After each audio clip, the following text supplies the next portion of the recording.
Hi, and welcome to the channel where we are role-playing and storytelling in Crusader Kings 3. We are playing as King Starkadr, House Korp, the King of Sweden. And by role-playing I mean that I will base my decisions and the direction we will take through the game in accordance with my character's personality. His personality is based on the traits the game gives him from events and such, but it's also based on the storytelling parts where I write pieces of dialogue and story that will roll on the screen, and this will add depth and flavor to my character and the characters around him. That's how it is done. If you're curious, you will just have to stay and watch an episode or maybe two and get the hang of it. So we are at peace for the moment. We were just over in England waging war, and we were helping our ally here of House Evaling, and in return for our help they promised us to help me find the lost ring of Ragnar Lodbrok, who is supposed to be somewhere in England. The last lead was from Jorvik here. And they are gonna try and help us find it, and the reason we're doing that is because of a prophecy. This prophecy was laid out by our Rikskodi, that is High Priestess or Realm Priest, Mare. She's the last living member of this ancient royal house of Sweden, Munso, and she had a prophecy that went something like, "A fool goes to the west where the ocean rests. A king goes to the wood where all the roots are understood." And she, being considered a fool, went to the west, to the fjord here. That's where she figured the ocean rests, and she has now returned with some stuff that no one wants to take a closer look at to our court here in our ancestral home of Västergötland. And she is doing something with it. We don't really know what she's up to, but it sounds kind of disgusting if you ask me, but she's up to something with this gore. And the prophecy also said that the king goes to the wood where all the roots are understood. And it was made clear to us that the wood was referring to the woods of Germany here, where the holy tree Irminsul is supposed to be. That's an ancient holy site. It was worshipped by the Saxon people when they were Asatru and worship the same gods as we still do. They have been subjugated and converted by the Christians, but we went to war for these woodlands here against East Francia, and we won. But still, and Irminsul, the tree, it's here in the woods. And the mare, she is insisting that the king goes to these woods himself to find out the meaning of those words. The king goes to the wood. And we have an archpriestess here, Ingfridur the Headless. She is diligent, greedy, and forgiving person, but she is a fierce Asatru woman, and she is the ruler of these lands now. She has founded a kind of theocracy here. So we should start with doing a pilgrimage. So he always considered that he could see through all this mumbo-jumbo stuff with the gods and Odin and Thor and Freya and all this, but he's been very influenced by Mare lately. This is all part of the storytelling, and I will not explain everything in every episode because it will be boring for people who has already watched it, so you just have to go back and check for yourself if you're interested and if you're curious. But he is going to go on a pilgrimage. And here we are. It is time for me to set out on my journey to one of the holy places. But which one? We can choose any one of them, but as the prophecy said, we need to go to Irminsul. It cost me a lot of gold to do this, but the king, he's prepared to get to the bottom of this. He wants to know how all roots can be understood in the wood. So let's go to Paderborn, or as we call it, Irminsul. And we might as well go send our armies to raid while we're on the pilgrimage. I hope it won't cancel the pilgrimage. I think a war might, but a raid shouldn't. Pilgrimage departure. As I prepare for my journey, I know that I will travel safely under the protection of the gods. While I go with Allfather, my realm must wait, however long I may be gone. It is time to depart. Pilgrimage. Loss of companions. For every week that passes, my fellowship grows even smaller. Some have gone as far as they can before the need to return home overtakes them. Others have met with less fortunate ends. Most worrying is the fact that my group of personal guards is thinning out at an alarming rate. That fact alone shows what a treacherous journey this can be. So I can hire some of the locals for 70 gold and gain foreign guard, increase my prowess and levy size, or all I need is the protection of the gods, divine protection. Well, since I don't have a 70 gold, I will have to trust in the gods. And our raiders are going to England while we're on this pilgrimage. The arrival. I am finally here, body and soul, at the great temple of Paderborn, or Irminsul as we call it, the Norse call it Irminsul. As the Hofgård offers me blessings, I reflect on everything that had happened for the gods to bring me here, at this moment in time. A whole lot of walking. So I gain the trait Pilgrim. It's great, it will increase my religious vassals' opinion of me, and especially I hope Archpriestess Ingfridur the Headless here. She's the guardian of this holy tree now. Here comes our raiders to England. I hope they will not. Oh, the return. My journey has been a long one, but I have finally come home again. While much remains the same, something has changed in how the Godar and the Hofgårdar treat me. I have undergone the journey of a holy man, and they insist it has changed something about me, whether I can see it for myself or not. It is good to be home. The pilgrimage ends. Here are my raiders, and this far it doesn't look like the English are going to do anything to stop us from taking everything they have. Oh, someone is demanding an artifact. It's King Louis VI of East Francia. To the hysterical King Starkadr says, Louis here, you have something that should legitimately belong to me. Relinquish it at once. He wants his East Franconian war banner back. This was something that my vassal and champion, Chieftain Vagn, took when we were waging war down for the holy site down here, and now he's demanding it back, and obviously I will not give it to him. I will decline. You can, if you want this banner back, go to Västergötland and claim it. Goodbye, King Louis.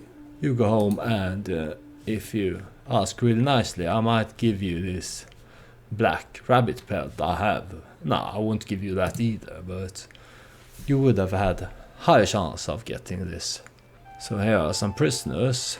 Yeah, I'm kinda low on gold, so I'm gonna go ransom them. Count Rolf here, he needs to earn some more money before he can afford to be set free. How's my prison looking? Yeah, I'm gonna sacrifice those who hasn't got any relatives that will pay for them. Because this way, his life will have a meaning. He will be sacrificed in honor of our gods. We will bring him to Irminsul in the German woods and sacrifice him there. We will hang him from a branch and have his intestines. Oh, I won't go too deep into this. It might sound like I'm a crazy person or something. Let's not do that. Who are you? You are a Catholic Slovenian poet who is also intelligent. The gods will be glad for your service. He's gonna pay for his release eventually. New inspiration. Let's see about this. Imma has the weave inspiration. She wants to weave a seam from myth and legend. That sounds interesting. She is forgiving, gregarious, and generous. She is also a great commander. I will sponsor your inspiration. It will cost me 8.5, it's almost all the gold I have, but I will soon have more from raiding, so that's alright. And here stands Jarl Ketil Hildursson. He's my vassal. I don't really like him because I caught him sneaking into my concubine's room at some point. I wonder where my wife is, because here sits I, here sits Godimir. My wife usually sits there, but she is, oh there she is, she's standing there talking to my concubine. Alright, I like this court, but let's see what my vassal wants. I remember that you snuck into my concubine's chamber, and he probably remembers that I gave some of his land away to this great fighter who appeared at my court, so we don't like each other really much. Let's see what he wants. My vassal Jarl Ketil has excelled during our recent battles, and my court is buzzing with excitement. What an accomplished champion, what a role model, what a man. With all the praise raining down on him, it is made clear that I am expected to officially reward him in some manner. So I could speak well of him, which will give him some prestige, and I will spend some court grandeur. Or I can give him one of my chiefdoms. No, I will not do that. I will praise his accomplishments. My beneficiary Imma approaches me with a thoughtful expression. Is there anyone special to you, my lord? She must read my irritation at such a personal question from my face, because she continues, I mean, is there anyone you wish to dedicate your commissioned artifact to? It is turning out well, but a meaningful inscription would make it feel even more personal. So I can dedicate it to my wife. Yeah, the queen, my wife. Or, in memory of my sister Gerda. She's my half-sister, she was child of a concubine, and her son once sat on the throne of Bohemia. Now looks like he is dead. He sat first on the throne of Bohemia and then on the throne of Polabia. Now, and he ended up a chief. He died under mysterious circumstances, so he probably was murdered. And now his son, he lost the lands. So it looks like Gerda's line might be over. Here is Gerda's daughter Pulido. She's married to my nephew. He's my chancellor and cupbearer, and he's Audur's boy. So alright, I suppose Gerda's line will survive somehow. But it's not the most successful branch of our family this far. Gerda and the king, they were really never that close. I can go with only the Allfather guides me, or there is no need for dedication. Well, none of these two really appeals to me, and even though he is a cynical man, he's been, like I said before, he's been heavily influenced by Mayor's prophecies, and in the last episode he became a witch, and he has been having those ever since our court physician gave him a mysterious potion that cured him from his bad coughing. He's been having very pleasant dreams and he's been feeling good, truly feeling good from this potion, this mysterious potion. And ever since then he's been leaning towards the mysterious. He considers himself to be an intellectual who can see the true meaning behind the mumbo jumbo and the words and the paraphernalia. What does this really mean in essence? That's his cynicism, and he will go with only the Allfather guides me here. I know it's kind of far-fetched if you're only playing according to his traits, but this is also storytelling, and the story leads me to do this. Only the Allfather guides me. Oh, he died. I was a surprise. I was really surprised. He wasn't sick. I don't think he was sick. No, he was in good health. Well, these things happen. He was 57. How did he die? Who does it say? Died of natural causes. Yeah, so he just said, only the Allfather guides me, and apparently the Allfather guided him to death. Well, this is one of the things that make CK3 a fun game to play, because you can plan, you can make up your plans, and you can try to build a strong empire and have long-term plans, but suddenly a thing happened that changes everything, and that's what happened here. King Starkad of Sweden has joined the feast in Valhalla at 57 years of age. He died of natural causes, a degenerate man of repulsive tastes. He is sure to find no solace or revelry where he is going. King Askell ascends to the throne. Having mastered many skills, he is sure to be admired by his subjects, so the game thinks higher of King Askell here than it did of Starkad. It's these texts, they often have they are often based on the religion and the religious opinion of your character, and Starkad, he was a cynical man, so he wasn't necessarily a friend of the clergy, although the storytelling led him to be, but that's one of the reasons that the text suggests that he's not gonna be beloved by the gods, and that he will not go to a nice place in the next life. He can go to Valhalla or to this other place where Freya is holding court for the dead, or maybe he's going to heal. Who knows where Starkad is going? This really came as a surprise. Usually your character gets sick or they are infirm or something, but he was, as far as I know, in good health. So it must have really been a low chance of him dying. But there it is, and that's how it should be. He reigned for 24 years. And I really haven't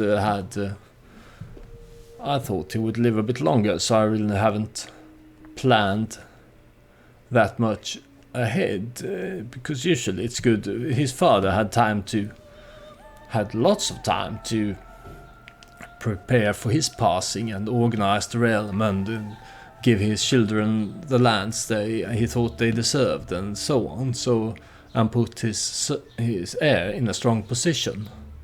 But I haven't really looked into that at all. Starkad here, he's been very focused on this prophecy and what will happen with that now that we have a King Askell here. He's a valued warlike courtier. He is strong, and he's a Varangian. He's a really good fighter. But he's also an astute intellectual, so he had a learning education. He's vengeful, he's shy, and he's cynical like his father. So it will be interesting to see what he's gonna be up to. King Askell.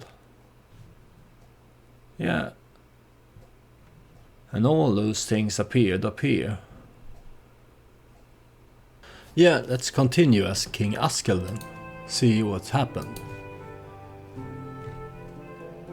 We still have our raiders here, so they will be able to bring home some loot. We lost Norway to my brother, King Frey. He's now the king of Norway. That's fair, that's what usually happens. I was surprised really when our first king Frey died. that the realm didn't get split up more than it did. I guess I'd prepared better than I thought that time, but now we have a king here. He is my brother, and then there's me. I am the king of Sweden, and I'm still. Yeah, I inherited the kingdom of Frisia too. I thought that would go to another brother.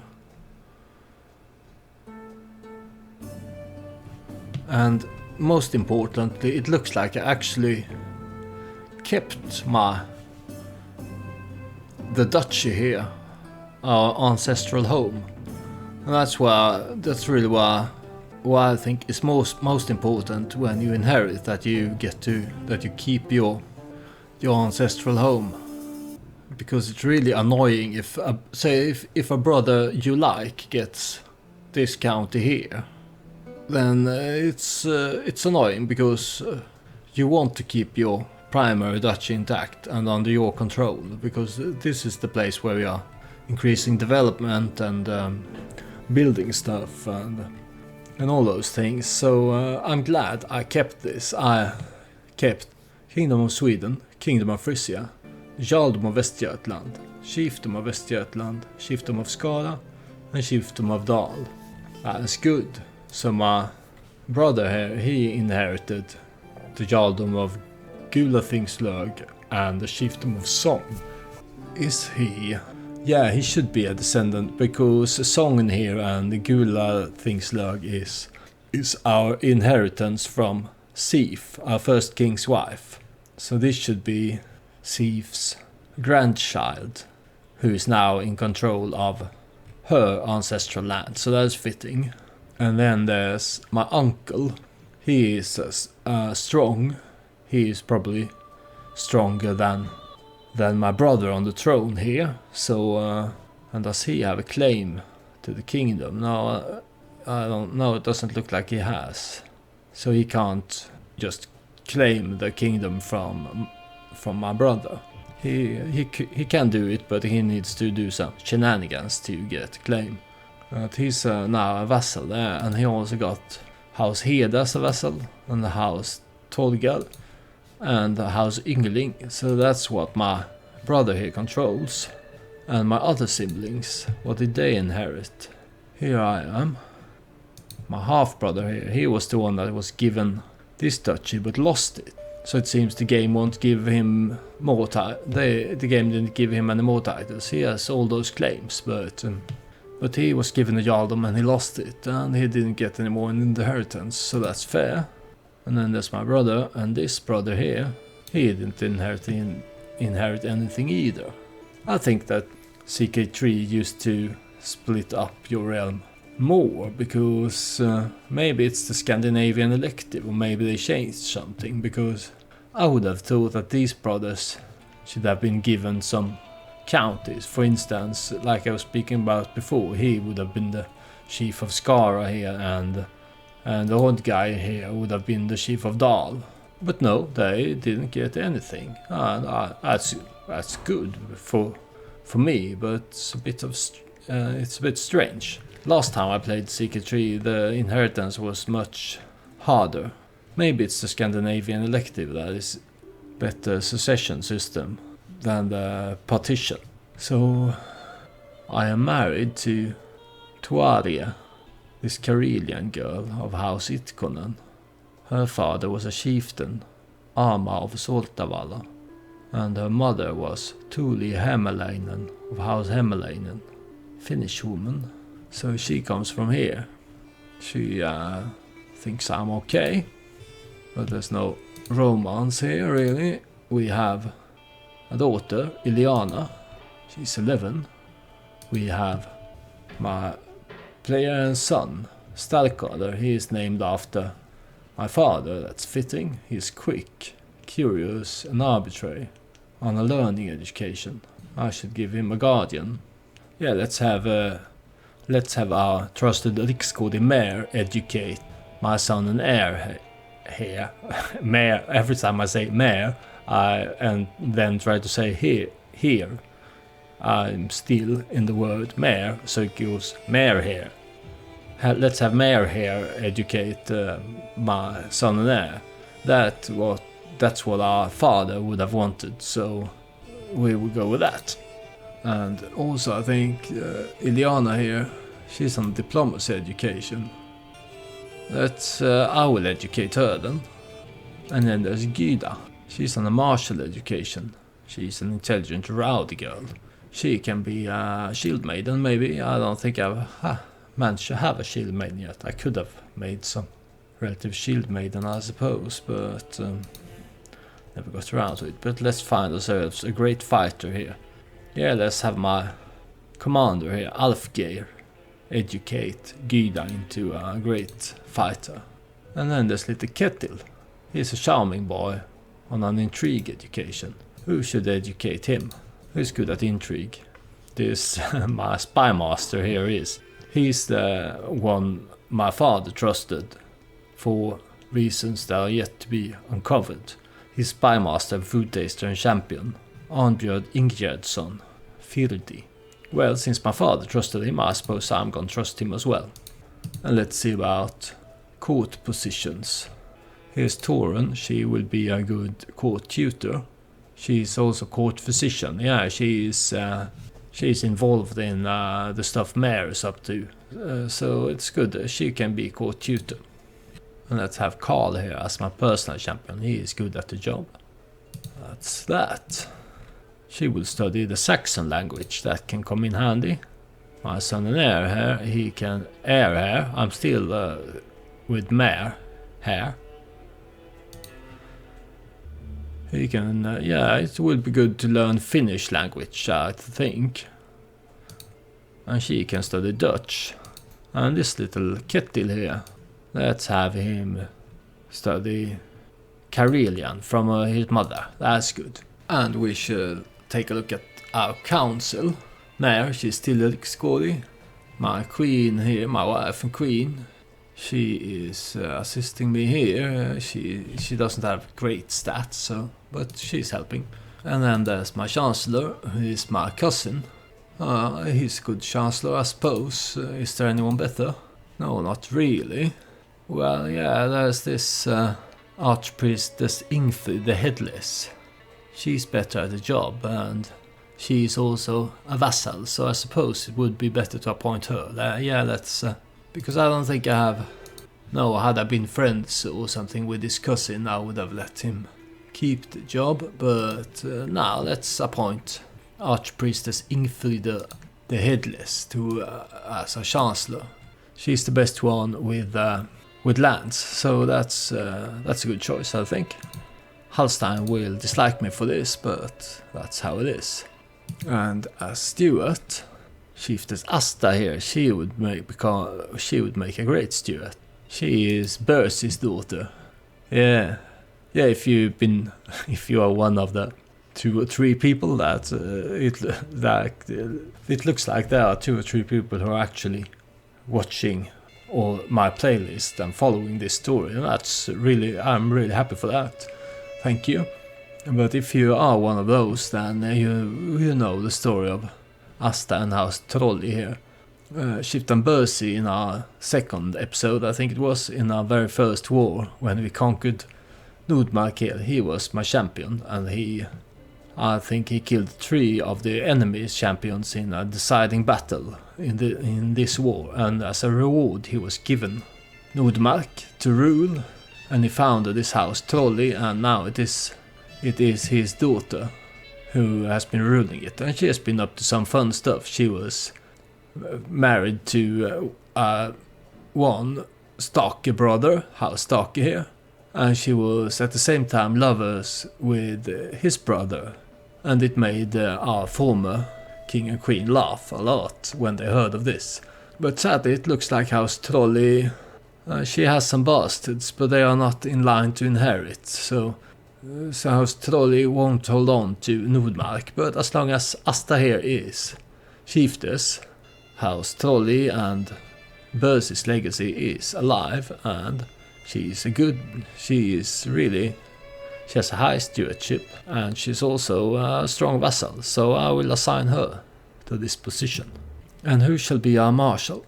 It looks like Chieftain Vagn of Östergötland, House Scorp. Yeah, he was the character that my father elevated to Chief of Östergötland. Really just took the title from the former chief and gave it to him because he was a great fighter and he had been doing heroic stuff and he was deserving of this. He's ill now, but there's really no one better than him, so let's assign him there. And Spymaster is this boy I was talking about before. He's still really the best choice for it, and it looks like he has decent high opinion of me, so hopefully he will not try to murder me. How's our levies looking? We didn't lost too much really. We are still strong here. And there's a lot of other stuff to take a look at, and we also have something here in our court. Looks like I have a new artifact. Well, let's take a look at that then. Oh, this hide is already hiding there. That's this hide pun. I still find it amusing. Where is this new artifact? There's our East Franconia War banner. There's the Bodisiruk Sagas. There's the Battle of Korp. There's our House Korp banner, Korp Dynasty banner. We have this Moimur Dynasty banner. I can only hang it where there are already better things hanging, so no, I can't see where this new court artifact should have been, and now the tooltip is gone, so maybe it was a small bug or something. But yeah, as a new ruler, there's really so many things to look at, and I think it is best if I take a look at this in calm and quiet when I'm not recording and distracted by having to talk all the time. Really, since I started doing this YouTube stuff, I don't think I've been talking this much ever in my life before. It's exhausting to talk. I don't get why people do it. I mean, you already have the words in your own head, right? Why bother saying them out loud? Well, I suppose I found the answer to that. I'm saying them out loud because I enjoy making this saga. And I kind of enjoy that there are a few people seemingly watching it and liking it as well. So if you are one of them, thank you for entertaining me, I suppose. And since I am entertained by appreciation, if you want me to continue, it will encourage me to do so if you like and subscribe, so consider doing that. And I will see you in the next episode where we continue here as King Askill. See whatever will happen with the story. I'll have to, because our former king and mayor and her little convent were definitely up to something, and it will be I will have to think about how he can fit into this story. He's a Varangian, so he's been down in Miklagård here fighting for the Byzantine emperor. He's been here, and he's a learned man. He's a great fighter. He's an interesting man, definitely. I will have to spend some time thinking about who he really is, because he has got these traits here. They are a guideline, definitely. But to really make it entertaining, the role-playing stuff, I think you really need to think about who he is behind the traits. Like, why does he have the trait shy? Why is he vengeful? And why is he cynical? And what does it mean? Give it a little more depth. So I will do that, and I will get back to you when I've done that in the next episode. So thank you for watching this one, and goodbye.